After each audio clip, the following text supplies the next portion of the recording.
En conclusion, le CAP peut amener la technologie valléenne en altitude, création de start-up, de laboratoires d'essai, amener une grande qualité de vie pour nos concitoyens qui habitent à la montagne et travaillent dans la vallée, amener un aménagement territorial plus large, exemption de nouveaux services, créateurs d'emplois non délocalisables, assurer la logistique environnementale, transport public, de marchandises, de déchets, réduction de l'empreinte carbone, faire vivre une commune pendant 4 saisons.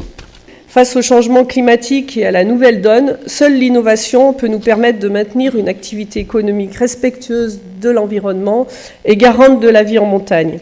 Nous faisons tous le même constat. Pollution automobile, bouchons, difficultés du logement. Ce constat concerne les touristes bien sûr, mais nous devons tout faire pour leur faciliter la vie, tout faire pour leur proposer un tourisme des 4 saisons qui génère de l'emploi local et préserve nos ressources. Mais ce constat, ne l'oublions pas, concerne aussi les populations qui vivent et travaillent toute l'année à la montagne et à qui il faut proposer des solutions de mobilité douces et adaptées. Sur le plan technique et sur le plan de son intérêt pour la transition énergétique, il n'y a pas trop de doute. Quand on voit qu'on a un petit retard quand même, parce que la Suisse a 308 appareils qui sont reliés à des gares, donc ils ont mis l'accent très fortement sur l'intermodalité. Et c'est vrai qu'à l'examen des SCOT, on se dit que des fois, dans les réflexions, on n'est peut-être pas aussi avancé qu'eux et en termes d'intermodalité. On sait aussi qu'il y a un certain nombre de villes alpines, notamment, je vais citer que Bolzano, et puis quand même on salue Grenoble qui réfléchit fortement là-dessus. Lorsque j'ai pris le manche, entre guillemets, de la commune de Venosque en 2001, c'est vrai que cette notion de liaison, vallée du Vénéon et station des Deux Alpes, c'était vraiment essentiel. La commune, j'ai retrouvé une délibération en 1905, voulait faire une route. Bon, on n'a jamais fait cette route. Peut-être qu'on en reparlera aussi peut-être un jour, mais c'est un autre sujet.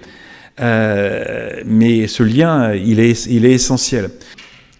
Aujourd'hui, en réponse aux aléas climatiques, aux attentes en termes de diversification d'activités, toute notre réflexion d'élus a porté sur la façon de redynamiser notre économie touristique et pérenniser la richesse de nos territoires.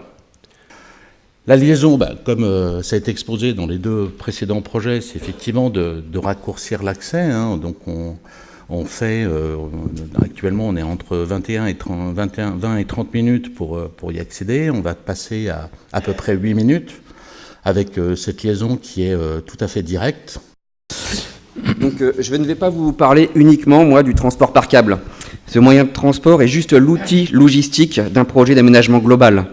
D'une mise en tourisme d'un espace à très fort potentiel et la colonne vertébrale, parce qu'on l'a vu sur ces différents projets, c'est vraiment une colonne vertébrale à chaque fois qu'on voit entre un espace valléen, une ville, une métropole et une zone d'altitude.